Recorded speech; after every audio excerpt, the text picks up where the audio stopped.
అమ్మ నీ దగ్గర బోలెడంత శక్తి ఉంది. ఎవరైనా శక్తి ఉన్న వాళ్ళు ఏం చేస్తారు, ముందు బిడ్డలకి చూసుకుంటారు. పెద్ద కొడుకు విఘ్నేశ్వరుడికి ఏమైనా చేద్దామంటే ఏం చెయ్యాలి, ఆయనే పరమశక్తి వస్తుడు, ఇంకా నువ్వు ఆయనకేం చెయ్యక్కర్లా. ఇక రెండో వాడు సుబ్రహ్మణ్యుడు మహాజ్ఞాని, ఆయనకేమీ చెయ్యక్కర్లా. మీ ఆయన మహానుభావు అమ్ముడిని కలిచేశాడు, ఇంకా ఆయన వివాహం ఎందుకు చేసుకుంటాడు. కానీ అలాంటి వాణ్ణి తపస్సు చేసి ఉంచి మెడలో తాళి కట్టించుకోడు, నీది కదా గొప్పతనం. కాబట్టి నువ్వు శంకరుడికి ఏం చేస్తావు నీ శక్తితో, ఏమీ చెయ్యక్కర్లా, ఆయన మహానుభావుడు. మరి నీ శక్తి అంతా ఏం చేస్తావు, పెద్ద కొడుక్కి నువ్వేం చెయ్యక్కర్లా, రెండో వాడికి చెయ్యక్కర్లా, మీ ఆయనకి చెయ్యక్కర్లా, మీ శక్తిని అంతటిని ఏం చేస్తావు అంటే నన్ను వచ్చి అడగక్క. ఎవడైనా వచ్చి ఆవిడ దగ్గర ఇలా వంగితే చాలట, అప్ప ఒక్కడ దొరికాడు రాని ఇవ్వడానికని ఇచ్చేస్తుంది. అమ్మా అప్పుట్ట నువ్వు సంతోషంగా నమ్ముతుంది తప్ప నా దగ్గర ఉన్నది ఇవ్వడానికి ఇవాళుడు దొరికాడు రా నాకని సంతోషిస్తావమ్మా.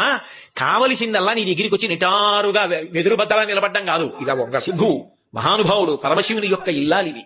అమ్మా లోకములను కన్న తల్లివి, అపారముగా అనుగ్రహించగలిగినటువంటి జగన్మ